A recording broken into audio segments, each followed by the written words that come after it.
guys are hosting the A10 championships. How have these enhancements kind of stirred excitement towards the season and helped your off-season training?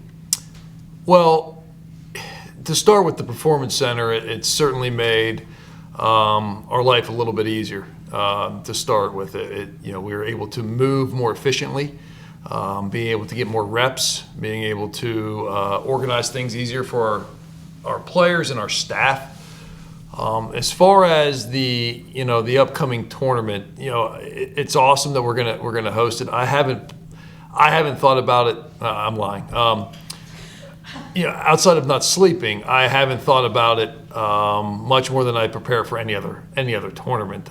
From that standpoint, I'm excited that we get the opportunity to do it. I'm excited for the A10 to be able to come in here and have the Squirrels be a part of it, and what that week will look like for all of the student athletes, not just ours, but all of the Atlantic 10 student athletes who get an opportunity to participate in that. So that part's exciting, but yeah, it's been an off season. It's been a little bit busier that I'm probably used to. I've been stretched a little bit more, just trying to get the development center finished, but it's certainly been worth the wait. 7 of 9 starters returning from last season. How much confidence does that give you heading into the season this year? A lot. I certainly have a lot of respect for the returning group and what they've been through and the way they go about their work. One thing when you're around people all the time, I don't want to say you don't take them for granted, but you forget sometimes how special they can be. And this group, because they go about their work the same every day and they keep themselves to a high standard every day. Sometimes maybe I take those guys for a little bit of granted at how much they get done, and they've done a great job in this off season, and they've done a great job preparing their bodies and preparing themselves and continue to push themselves. So, just because we're returning, that doesn't mean anything. I tell the group all the time, there's a difference between 4 years of experience and 1 year experience 4 times, and we need to make sure that we have a 4-year experience team, that we have a veteran team, and being a veteran team comes with a lot of responsibility, and you have to be able to take care of things. And veteran groups don't let things spiral. Veteran groups don't turn one error into 3, and that's why you're veteran. Young teams do that, and so we need to be veteran, and they've taken on that responsibility. So Sorokowski's a local kid, went to Florida State, then came back here. How have you kind of seen him develop and come into his own and be primed for a pretty big season here? Yeah, Justin is. We'll start off with, he is as good of a teammate as I've ever seen. He is he is so unselfish, so into the rest of the group. So it's very, very easy for him to move on every week because he doesn't reflect on himself very often. He reflects on what's best for the group. But yeah, just an opportunity to see him get into the routine. He's been with Mike now 2 years, our pitching coach, Coach McRae, and he just continues to develop and polish. And he was already very polished when he showed up, just because of his maturity level. He's so mature that I think his steps that he takes, they seem little at times because you already have such high expectations. Because when you have a conversation with him, you feel like you're already talking to somebody who's a very seasoned veteran. So excited for him to take on a different role this year for us. He certainly deserves it, but he's in great shape, and he's gonna have a fine year. How popular are the new outfield benches with your hitters? Oh, as I told him, they didn't move the fences in; they just moved the back wall back. There isn't as big a change as what you would think. If we could have kept it secret, I don't know if anyone would have known, to be honest with you, unless you're standing in the outfield. Ballpark plays big. The ballpark's going to continue to play big. It is a little bit more forgiving in those gaps now, but they kept the foul lines the same. So the ballpark from a visual standpoint really doesn't look any different. It's until you're out in the outfield and you're standing out there, you can see the gap between the two walls. They did a fantastic job with it. Looks really clean, really neat. It's going to be more friendly. It certainly is, but it hasn't been anything that's been crazy so far in this early spring. Now it's been cold and the ball don't jump. So will it affect, do you think, home runs more or the line drives gaps more? It'll affect doubles more, I think. I think what you'll see is the outfielders will run out of room. Okay, and it'll also affect triples because the ball won't roll 10 more feet away from the outfielder. Ball will come back to him off the wall. But what I've seen so far is it seems like doubles are going to be up because, again, you could get the ball, if the ball was hit with loft in that gap, an outfielder is probably going to run it down. Now they just kind of run out of that space and the ball gets into the wall a little bit sooner, you know. So it's not so much, I feel like the things have kind of just narrowed in a little bit from that standpoint. But, you know, again, I think we have to wait till the weather changes, wait till the wind changes and comes from the south a little bit more and to really see the way the ball is going to react. And someone else's team. I don't know. Maybe it's just our team. I don't think so. But seeing somebody else's team. This may be a silly question. Feel free to laugh and not answer for this. We're going back. We're going back 5 years. I know, but that's super regional. Do you still see a positive effect from either or a recruiting standpoint or a group of guys in a clubhouse that knows they can accomplish that at VCU? I don't know if it comes from that. I think that the confidence comes from everything athletic department wide.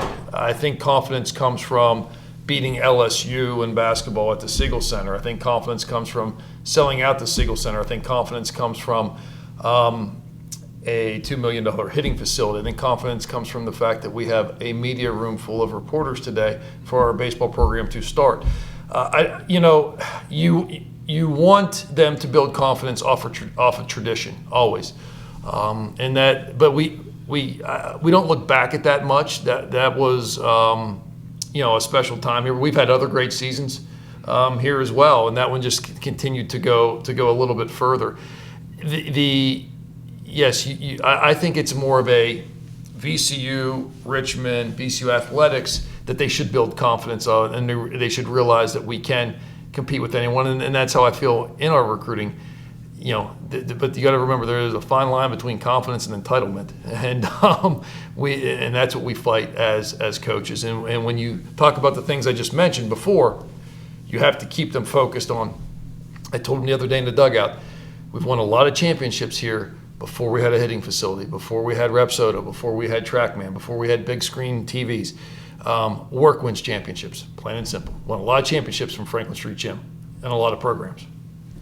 Looking at last year, when you sat down, kind of reviewed everything, what were your biggest takeaways? Like having so much success, but then not having things go your way in the A-10 tournament on that first day. Yeah, I'm not over that yet. So, one takeaway was that was one of the best teams we've had here in 15 years. Plain and simple. That team was. When I look away at that team was really good. It was an elite team. A team probably had it gotten into tournament play could do what that team. I'm not saying it would have, but could have had the potential to do the things that team did in 2015. So how good those players were and the type of how good those young men were. I think we also graduated middle of the year this year. We graduated 4 guys from who came back to finish their degree, all who were playing professional baseball at that time. So that says a lot about it. I think we learned how fragile everything is. How 1 week, 1 game, 1 pitch can turn around your season very, very quickly. And it's no matter what, nothing is guaranteed to us. And I thought we were playing really, really well last year until the season was over. I thought we played well the last 2 games of the year that we did not win. I thought we played pretty well. I thought the second half of the doubleheader was just a tough circumstance, from that standpoint. But we played elite in the first game and didn't go our way.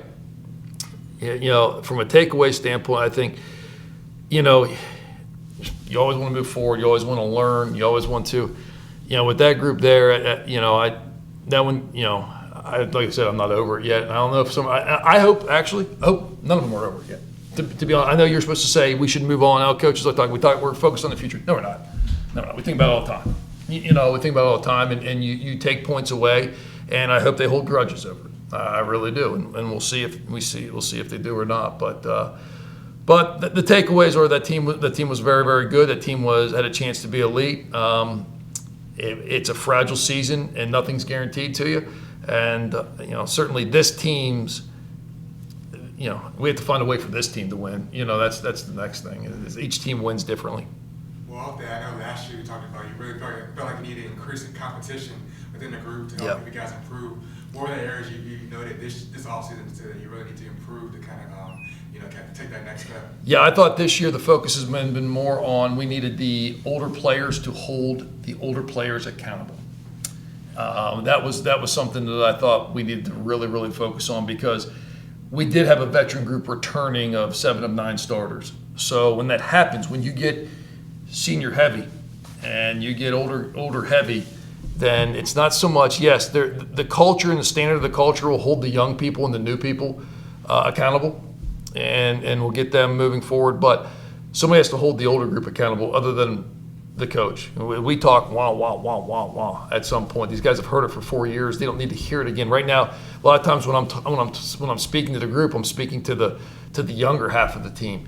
The older group has to be held accountable by the older group, the standard that they set and the urgency that they set. And that's really been more of my focus with this group, because I know they're going to do the work. I know, but are they able to really realize, if the wrong pitch happens at the wrong time in the wrong inning, you lose a game at the wrong point of the season, it could cost you a season. And so that's really been more the focus this year. Competition is always a focus. That's always a focus. But we have a lot of depth, and I think the depth is. I'm hopeful that it's kept them accountable. Yeah, Sir Rakowski back. How's the rest of that starting group starting to shape out so far? From a pitching standpoint, yes. Yeah. I'll let you know in 3 months. That's going to be the question mark for us right now, and that's the thing. Every manager, when spring training starts in 3 weeks, will tell you that pitching's the question mark. It's always the question mark in our game. But for us, like you said, we lost over 80% of our innings thrown on the mound last year, and so we have to be able to replace those. And you lose 2 junior drafts, that's not easy to replace. Those kids weren't drafted out of high school, so you don't really prepare for that as over 3 years. And so we have the pieces in our program right now. They just haven't had the opportunity to do it yet. So it's going to be an evolving piece a little bit. But we do return back to the mound this year Michael Daly, who was freshman pitcher of the year in the league, and he has a ton of experience. He started a championship game in the tournament for us. Michael had Tommy John surgery last year, so he's back healthy, throwing great.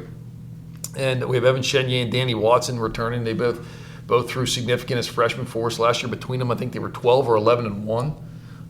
So you'll take, on paper, it looks pretty good. We've had several transfers come in I've been very, very impressed with. They're strike throwers.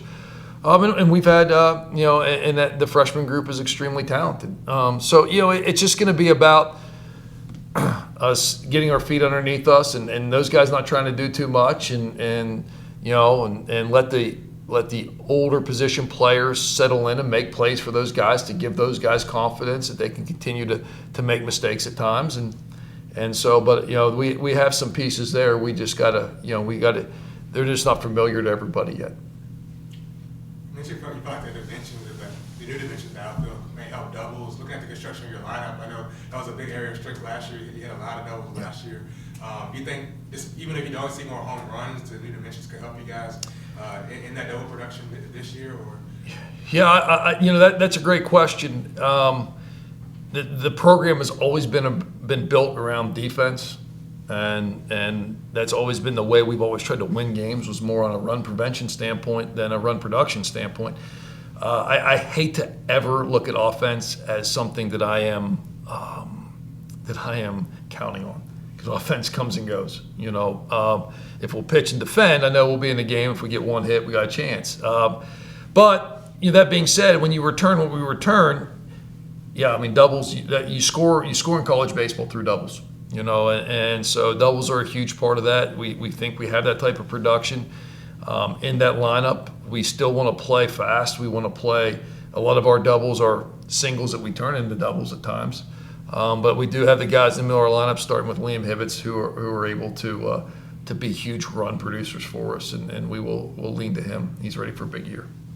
Yeah, off that, what do you see from him? I think that's such a big sophomore year.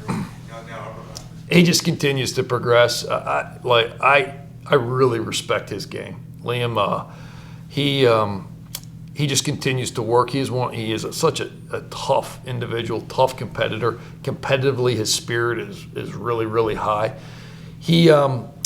one, his swing just continues to get refined, and he continues to make his swing look easier and easier. But he never stops. I mean, he's becoming a much, much better defender, where I think he's going to be able to defend the entire year this year. And he's also he's one of our best base runners. And that says a lot about him, because I don't ask him to base run. I don't, that's really not his role on the team. But he goes out there and he looks to take extra bases. And if a pitcher's not paying attention to him, he'll steal the base. And he just continues to evolve to make himself a complete player. So I respect him. I respect him a ton. So I expect Liam to have another big year, and we just got to continue to provide protection for him. I got to figure out where in the lineup. I mean, he'll be in the middle, but like where and who's around him to protect him the best we can, because we need them to get pitched to. Coach, you're pretty happy with this out-of-conference schedule and how it will prepare you for the A-10? It's going to prepare us. Yes and no. I mean, yes on the side we'll be prepared. No on the side of oof. But we always schedule that way, and we're going to be prepared early on, and we're going to challenge ourselves early on. I'm more worried about the back end because we have to go on the road so much. As the Squirrels come in and we hit the road so much on the back end of the year, that's always going to be my concern here.